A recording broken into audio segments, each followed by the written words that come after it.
Saudi আরব, পাকিস্তান এবং তুরস্ক যে জোট গঠন করেছে, সেই সামরিক জোটে মালয়েশিয়া এবং ইন্দোনেশিয়া কি যোগ দেবে? তাদের কি যোগ দেওয়া প্রয়োজন? তাদের যোগদানের ফলে এই জোটের শক্তি সামর্থ্য বাড়বে বই কি, কিন্তু তাতে লাভটা কি হবে? এপাশে সৌদি আরব, তুরস্ক এবং পাকিস্তান যে জোট করেছে, এর প্রতিক্রিয়ায় নাকি ইন্ডিয়া অর্থাৎ ভারত এবং ইসরায়েল একই ধরনের একটা প্রতিরক্ষা চুক্তি করার চিন্তা ভাবনা করছে, এরকম শোনা যাচ্ছে। তার ফলাফলটা কি হবে? তাহলে এখানে প্রশ্ন আসছে, সৌদি আরব, তুরস্ক এবং পাকিস্তান যে জোট করলো, সেই জোট কি বেসিক্যালি ইন্ডিয়া এবং ইসরায়েলের বিরুদ্ধে গেল? সুপ্রিয় দর্শক, আসসালামু আলাইকুম। আপনাদের সবাইকে সাদর আমন্ত্রণ জানাচ্ছি টক উইথ সিরাজ ইনসাইটের আজকের আলোচনায়। আশা করি আপনারা সবাই ভালো আছেন এবং এই ভিডিওর শেষ পর্যন্ত আপনারা সবাই সঙ্গে থাকবেন। আর যদি ভিডিও ভালো লাগে তাহলে লাইক, কমেন্ট, শেয়ার করবেন এবং চ্যানেলটি সাবস্ক্রাইব করে সাথেই থাকবেন। দর্শক, চলুন আমরা বিস্তারিত কথা বলি। তুরস্ক, সৌদি আরব এবং পাকিস্তান যে জোট করেছে, এটা সাধারণ কোনো জোট নয় এখনো পর্যন্ত। এই জোটের প্রচুর প্রভাব থাকবে মধ্যপ্রাচ্যে, ভারতের উপরে, দক্ষিণ এবং দক্ষিণ পূর্ব এশিয়ার উপরে, সমগ্র মুসলিম বিশ্বের উপরে, এমনকি আন্তর্জাতিক রাজনীতিতে কিন্তু তোলপাড় সৃষ্টি হওয়ার ঘটনা এটা অনেকগুলো কারণে। তুরস্ক হচ্ছে নেটো জোটের সদস্য। আমেরিকার নেতৃত্বাধীন যে নেটো জোট, পশ্চিমা দেশগুলোর জোট, তাদের সদস্য হচ্ছে তুরস্ক। তুরস্ক নেটো জোটে থাকার পরে কেন এই জোট গঠন করতে আসলো? তাহলে আসলে তার টার্গেটটা কি?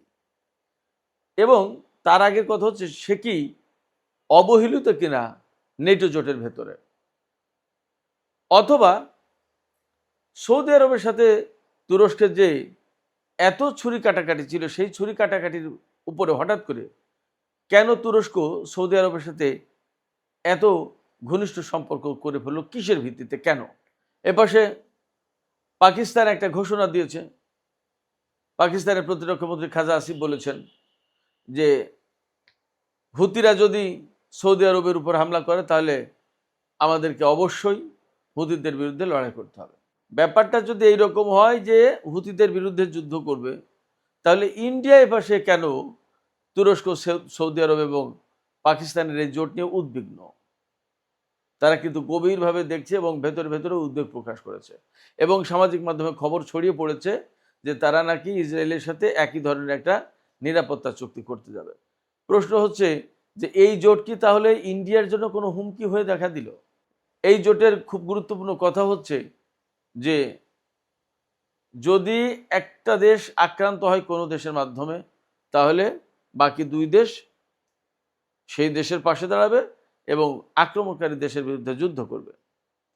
গ্রিসের সাথে তুরস্কের দ্বন্দ্ব আছে, সাইপ্রাসের সাথে আছে, ইসরায়েলের সাথে আছে নেই এরকম খবর।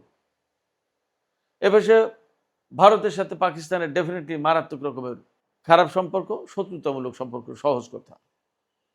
বাংলাদেশের মুক্তিযুদ্ধ, 65 সালের যুদ্ধ, একেবারে জন্মের পরের থেকে কত কিছু, কাশ্মীর ইস্যু, কত কিছু না, বহুবার যুদ্ধ, ছোট বড় বহু ঘটনা ঘটেছে। অতএব পাকিস্তানের সাথে ভারতের বা ভারতের সাথে পাকিস্তানের কখনো কোনোদিন সুখকর সম্পর্ক ছিল না। এরপরে পাকিস্তানের অভ্যন্তরীণ যে সমস্ত বিষয়, সেই সমস্ত জায়গায় ভারত হস্তক্ষেপ করে বলে পাকিস্তানের পক্ষ থেকে প্রচুর অভিযোগ আছে। আজাদ কাশ্মীরের ব্যাপারে, তারপরে বেলুচিস্তানের ব্যাপারে বহু রকমের অভিযোগ আছে।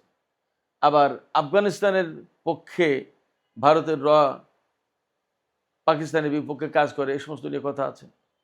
তাহলে পাকিস্তান কি বেসিক্যালি তার মিত্র বন্ধুদেরকে জড়িয়ে নিয়ে ভারতের বিরুদ্ধে যুদ্ধ করার কোনো চিন্তাভাবনা করছে বা কোনো পরিকল্পনা আছে কি?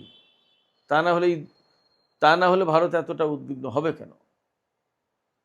আজকে পাকিস্তানের প্রধানমন্ত্রী শেহবাজ শরীফ বলেছেন, পাকিস্তান এবং তুরস্ক একই দেহের একই হার্ট। তার মানে কি? তাদের ঘনিষ্ঠতা কত গভীর। এই রকম গভীর সম্পর্ক পাকিস্তান আর তুরস্কর আছে। তুরস্ক এবং পাকিস্তান দুই দেশের কারোর সাথে কিন্তু ভারতের সম্পর্ক ভালো না। তাহলে এই দুই দেশ সৌদি আরবের অর্থনৈতিক সহযোগিতা নিয়ে বা সৌদি আরবের কাছে যে সমস্ত অত্যাধুনিক বিমান টিমান আছে সে সমস্ত ব্যবহার করে পাকিস্তান কি ভারতের বিরুদ্ধে কোনো যুদ্ধ করতে চায়? পাকিস্তানে বিভিন্ন রকমের ক্ষেপণাস্ত্র পরীক্ষা করা হচ্ছে, ড্রোন, ক্ষেপণাস্ত্র, রোবট, অনেক কিছু দেখানো হচ্ছে। কি চায় তারা?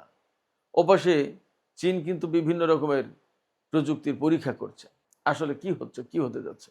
আর ভারত এবং ইসরায়েল যদি এই জোটের মোকাবেলায় একটা নিরাপত্তা চুক্তি করে, তাহলে তার প্রভাব কি পড়তে পারে?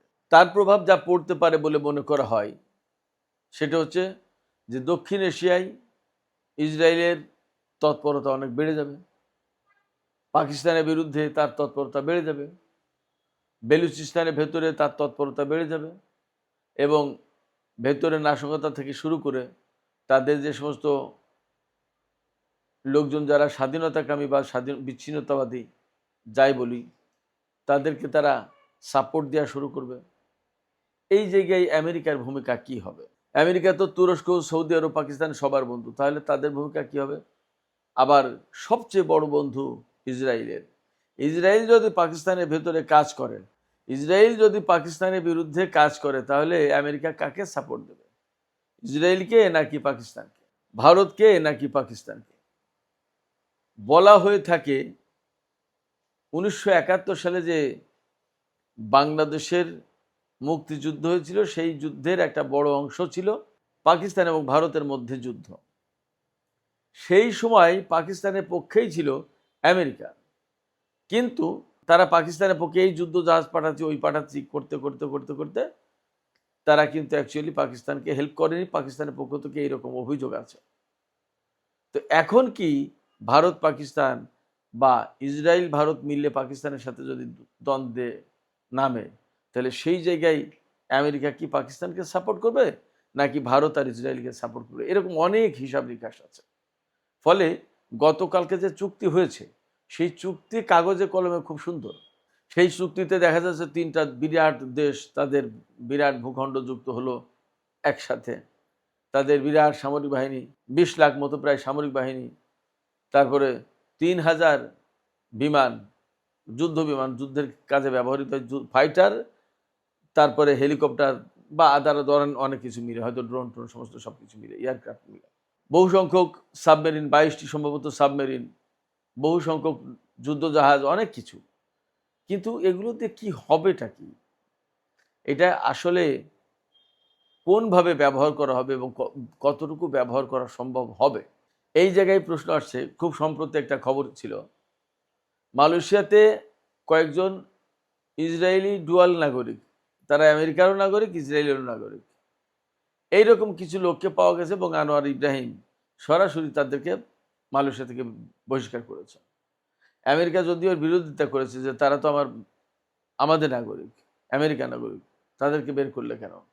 এবং মালয়েশিয়ার রাষ্ট্রদূতকে তলব করেছিল আমেরিকা, কিন্তু মালয়েশিয়া খুব কঠোর অবস্থান নিয়েছে যে নো, তাদের যেহেতু সিটিজেনশিপ ইসরায়েলেরও আছে, আর ইসরায়েলকে আমরা যেহেতু কোনো বৈধ রাষ্ট্র হিসেবে স্বীকৃতি দেই না, অতএব ইসরায়েলের কোনো নাগরিক আমাদের দেশে থাকতে পারবে না। তারা যদি চললে অর্থাৎ শুধুমাত্র মার্কিন নাগরিক হতো তাহলে ভিন্ন কথা, কিন্তু ইসরায়েলের নাগরিক হওয়ার কারণে আমরা তাদেরকে এখানে কোনো মতেই থাকতে দিতে পারি না। তার মানে মালয়েশিয়ার কিন্তু শক্ত অবস্থান আছে। ইন্দোনেশিয়ারও ইসরায়েলের ব্যাপারে একই রকমের শক্ত অবস্থান আছে। তাহলে এই দুটো দেশ শোনা যাচ্ছে এবং তাদের জনগণের পক্ষ থেকে নাকি দাবি আছে যে এই জোটে যুক্ত হওয়া যাক বা হওয়া উচিত। যদি তাই হয় তাহলে কি জোটের কার্যকারিতা আরও বেড়ে গেল কিনা? জোটের পরিধি তো বাড়বে, সৈন্য সামন্ত, শক্তি, লজিস্টিক সাপোর্ট সব কিছু বাড়বে, কিন্তু জোটের কার্যকারিতা বাড়লো কিনা? আনোয়ার ইব্রাহিমের মতো একজন নেতা, যিনি মুসলিম স্বার্থ নিয়ে চিন্তা করেন বলে বলা হয়, তাহলে এটা কি মুসলিম ওরিয়েন্টেড কোনো জোট অ্যাকচুয়ালি হবে কিনা, সেটা কিন্তু একটা বড় প্রশ্ন হয়ে দাঁড়াচ্ছে। এবং এই জোট যেহেতু তুরস্ক পাকিস্তানের নেতৃত্বাধীন জোট, কার্যত সৌদি আরব তো আর সামরিক দিক দিয়ে ওই রকম শক্তিশালী না, তার কাছে হয়তো প্রচুর পরিমাণে অস্ত্র সামরিক সরঞ্জাম আছে, কিন্তু সে তো ব্যবহার করার মতো ক্ষমতা রাখে না। এখানে মূল প্লেয়ার হচ্ছে পাকিস্তান এবং তুরস্ক। তো তুরস্ক এবং পাকিস্তান যেহেতু তারা আত্মার হরিহর এবং তাদের সাথে ভারতের সম্পর্ক খারাপ, তাহলে মালয়েশিয়া এবং ইন্দোনেশিয়া যদি যোগ দেয় এই জোটে, তাহলে তাদের সাথে ভারতের সম্পর্কও তো আলটিমেটলি খারাপ হবে। তাহলে তার কি প্রভাব পড়বে দক্ষিণ এবং দক্ষিণ পূর্ব এশিয়ায়? অথচ মালয়েশিয়ায় জনশক্তির দিক দিয়ে সম্ভবত ভারতীয় নাগরিকরা তৃতীয় পজিশনে। এটার কি প্রভাব দক্ষিণ এবং দক্ষিণ পূর্ব এশিয়ায় পড়বে? আমাদের কিন্তু আসলে অনেক কিছু ভাবনার চিন্তার আছে। তো এইরকম হিসাব নিকাশের একটা পর্যায়ে কিন্তু আমাদের বাংলাদেশের প্রসঙ্গ আসবে। আমরা কি করব?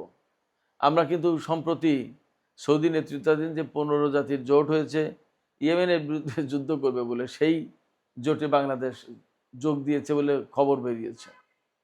এখন সেই জোটে যোগ দেওয়ার পরে এই যে মুসলিম জোট বা মুসলিম নেটো বা ইসলামী নেটো যা বলি, যে নামে আমরা ডাকি না কেন, তাতেও কি বাংলাদেশ যুক্ত হবে? এরকম কথা কিন্তু শোনা যাচ্ছিল যে বাংলাদেশ তুরস্ক এবং পাকিস্তানের সাথে বিশেষ ঘনিষ্ঠতা বাড়াচ্ছে এবং বিশেষ ঘনিষ্ঠতা তৈরি করছে। এমনকি তুরস্কের কাছ থেকে কি কি সামরিক সরঞ্জাম কিনবে, পাকিস্তানের কাছ থেকে কেনা উচিত বলে অনেক চাপ আছে, চীনের কাছ থেকে যে 10C বিমান কিনবে, এরকম একটা ব্যাপার আছে কিন্তু। এবং ইদানিং ভারতের সাথে সম্পর্ক আরেকটু খারাপ হলো শেখ হাসিনার সেদিন দিল্লির যে সংবাদ সম্মেলনে বক্তব্য রাখা, এটা নিয়ে। তো এই সমস্ত কারণে ভারতও কি, ভারত যেমন ইসরায়েলের সাথে একটা জোট করে ফেলবে, তখন কি বাংলাদেশ আর একা থাকবে কেন? সেও কি সৌদি, তুর্কি, পাকিস্তান এই জোটে যুক্ত হবে? এবং সবশেষে আমি এই প্রশ্ন রেখেই আলোচনা শেষ করতে চাই, সেটা হচ্ছে যে এই জোট আসলে কত দূর যেতে পারবে এবং কতটা কার্যকরী হবে। ওআইসি কিন্তু গঠিত হয়েছিল, যদিও ওআইসি কোনো সামরিক জোট ছিল না, কিন্তু ওআইসি রাজনৈতিক ক্ষেত্রেও শক্ত কোনো ভূমিকা পালন করতে পেরেছে আমরা তা কিন্তু দেখি না। সেক্ষেত্রে এই জোট কি শুধু কাগজে কলমে হবে নাকি অ্যাকচুয়ালি খুব বড় কিছু হবে? আমরা সেই জবাব এবং সেটা দেখার অপেক্ষায় থাকলাম। সুপ্রিয় দর্শক, আলোচনা শেষ করব। আলোচনা শেষ করার আগে আমি আপনাদের কাছেই জানতে চাই, আপনারা কি মনে করছেন, এই জোট কি খুব দ্রুতই বিস্তার লাভ করবে, অনেকেই যোগ দেবে এবং বাংলাদেশও কি তাতে যুক্ত হবে মনে হচ্ছে, বা বাংলাদেশের এই জোটে যুক্ত হওয়া উচিত কিনা? আপনারা মতামত দিতে পারেন। আর আবারও বলি, ভিডিও যদি ভালো লাগে তাহলে লাইক, কমেন্ট, শেয়ার করবেন এবং চ্যানেলটি সাবস্ক্রাইব করে সাথেই থাকবেন। দর্শক, আলোচনা এখানেই শেষ করছি। আপনারা সবাই অনেক অনেক ভালো থাকুন। আল্লাহ হাফেজ।